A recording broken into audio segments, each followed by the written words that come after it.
So of all the cool, neat machines here at the Quail Lodge, something that stands out to me, besides the whole sport bike racer thing, I like the history of motorcycles as well. And beside me here is a 1914 Feilbach Limited, unrestored, purchased from the grandson of Mr. Feilbach himself. This thing runs, it's fully operational, and that's partially thanks to Mr. Jamie, was it nothing again? Karrick. Well, I didn't do a whole lot to make it run, but I just keep it running.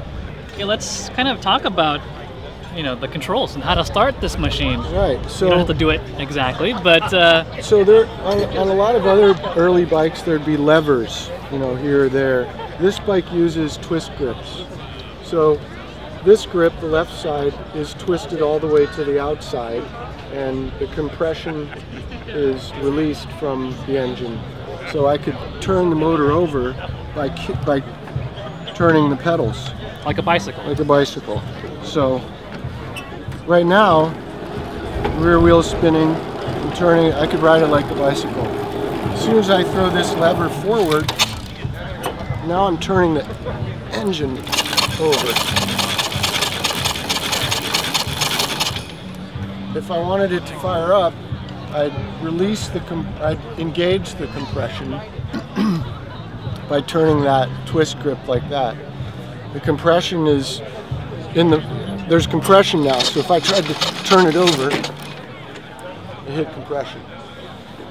If I had a lot of momentum built up in turning the pedals, it would push through that and pop, it would fire. In this position, so I've gone from there, which is compression released, to compression, and at this point, this also controls the, up here at the, controls the spark advance. So in this position, I'm retarded. I'm not retarded, but the spark advance is retarded. And as I turn it further, it advances it. So once it pops, to get it to run steadily, I advance the timing. And as soon as that happens, the motor's on its own.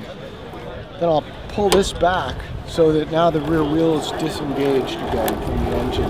Because if it were forward and the motor was running, that rear wheel's spinning, and if it were to come off the stand, you'd be off and running. Yeah. And I can brake like a bicycle. A coaster brake on a bicycle. Coaster brake, but you know, that would be overcome by the power of the engine and we'd be in trouble. But anyway, throttle, that controls the carburetor. And yeah, I mean, it's all fairly simple if you knew what you were up against. For the time. And then you got your petcocks here, one's for oil, one's for gas. You just turn them and oil and gas flow. There's oil in this side and gas on this side. This is a pump for the oil. Would you have to be constantly aware of the pressure as you're riding? No, you don't actually. There's the motor pretty much takes care of itself, but as far as oil pressure goes, no, I can't get that back down. But if you're going up a hill and the bike is listed upward for a while, that's when you use the pump. I see. If the drive is engaged, it goes. And you can control the speed with the throttle or the advance. And to kill it, you just release the compression in the motor by turning that grip all the way out. You can also disengage the drive.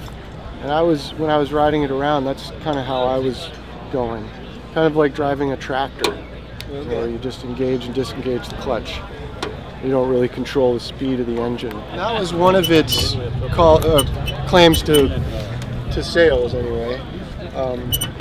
It was a rather comfortable bike to ride in the time, and Feilbach centered on that. It's one of his sales. So, in many ways, this is the great-great-grandfather to the bikes we're riding today and the bikes we're testing at our own website. And I mean, the history within this is kind of transcendent of all the bikes here at the show. So, Jamie, thanks a lot for your time. I appreciate you going over it with me. And it's a nice little history lesson right in front of us. Indeed.